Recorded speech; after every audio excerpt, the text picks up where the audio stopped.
तुमने कभी रात के शांत आसमान के नीचे खड़े होकर उस गहरे अंधकार में झांकने की कोशिश की है? अनगिनत चमकते तारे, जिनके पीछे और भी असंख्य रहस्य छुपे हैं। हम सोचते हैं कि ये बस एक आकाश है, लेकिन ये तो अनंत का दरवाजा है। जितना तुम देखते हो उतना और गहराई खुलती जाती है। जितना आगे बढ़ते हो उतना लगता है कि ये यात्रा कभी खत्म नहीं होगी। विज्ञान हमें बताता है कि लगभग 13.8 अरब साल पहले एक महाविस्फोट हुआ, बिग बैंग। उसी पल समय का जन्म हुआ, अंतराल का जन्म हुआ, ऊर्जा और पदार्थ का जन्म हुआ। लेकिन ओशो कहते हैं कि यह सिर्फ एक विस्फोट नहीं था, यह तो चेतना का पहला जागरण था। जैसे एक गहरी नींद में सोया ब्रह्मांड अचानक जाग उठा हो। सोचो, एक बीज जब फूटता है तो उसमें से एक नई जिंदगी जन्म लेती है। उसी तरह उस पहले क्षण में सब कुछ शुरू हुआ। तारे, ग्रह, आकाश गंगाएं और अंततः तुम और मैं। लेकिन सवाल यह है कि यह ब्रह्मांड बाहर कहीं है या ये हमारे भीतर भी मौजूद है? ओशो कहते हैं कि तुम ब्रह्मांड से अलग नहीं हो।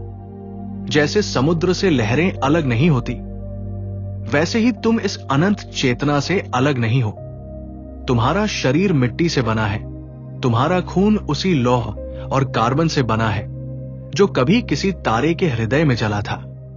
जब तुम आसमान की ओर देखते हो तो तुम खुद को ही देख रहे होते हो, बस एक अलग रूप में। ब्रह्मांड की गहराइयों में ब्लैक होल्स है, रहस्यमय दरवाजे जहां समय और स्थान दोनों रुक जाते हैं।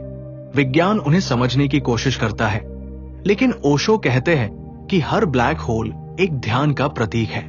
जब तुम भीतर उतरते हो तो तुम्हारे विचार, तुम्हारी धारणाएं, तुम्हारा अहंकार सब उसमें समा जाते हैं और केवल शून्यता बचती है।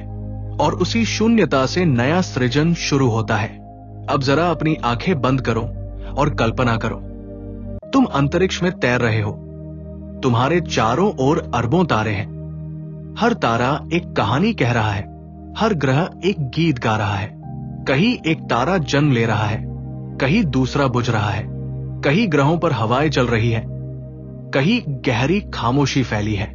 इस खामोशी में तुम अपनी धड़कन सुन सकते हो, और ये धड़कन किसी इंसान की नहीं बल्कि पूरे ब्रह्मांड की है। विज्ञान ये मानता है कि शायद अनगिनत ब्रह्मांड है, एक मल्टीवर्स।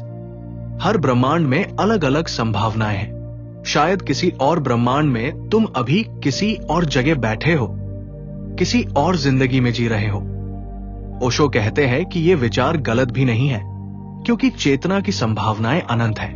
जो तुम सोच सकते हो वो कहीं ना कहीं संभव है। जब तुम ध्यान में बैठते हो तो ये बाहर का ब्रह्मांड और भीतर का ब्रह्मांड एक हो जाता है।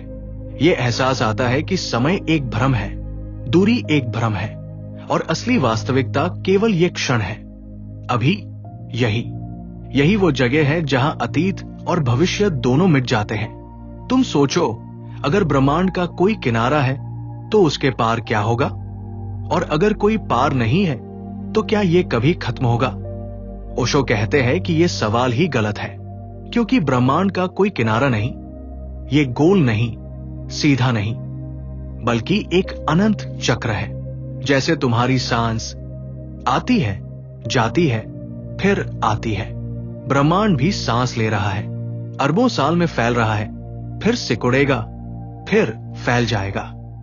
अब एक क्षण के लिए अपने भीतर झांको, अपनी आंखें बंद करो, सांस को महसूस करो।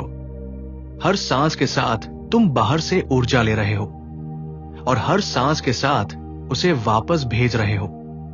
यही ब्रह्मांड का नियम है, लेना और देना, फैलना और सिमटना, जन्म और मृत्यु। और इस जन्म मृत्यु के खेल में तुम केवल दर्शक नहीं बल्कि खिलाड़ी भी हो।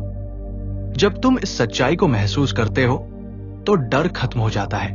मृत्यु का डर, खोने का डर, भविष्य का डर, सब गायब। क्योंकि जब तुम समझ जाते हो कि तुम इस पूरे अस्तित्व का हिस्सा हो तो तुम्हें पता चलता है कि तुम कभी खत्म नहीं हो सकते। तुम्हारा शरीर बदलेगा, रूप बदलेगा, लेकिन जो चेतना है वो हमेशा बनी रहेगी। ब्रह्मांड का रहस्य किताबों में नहीं मिलेगा, ये तुम्हारे भीतर छुपा है।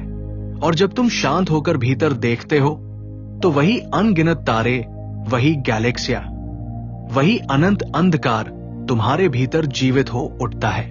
और शायद ब्रह्मांड तुम्हारे माध्यम से खुद को देख रहा है।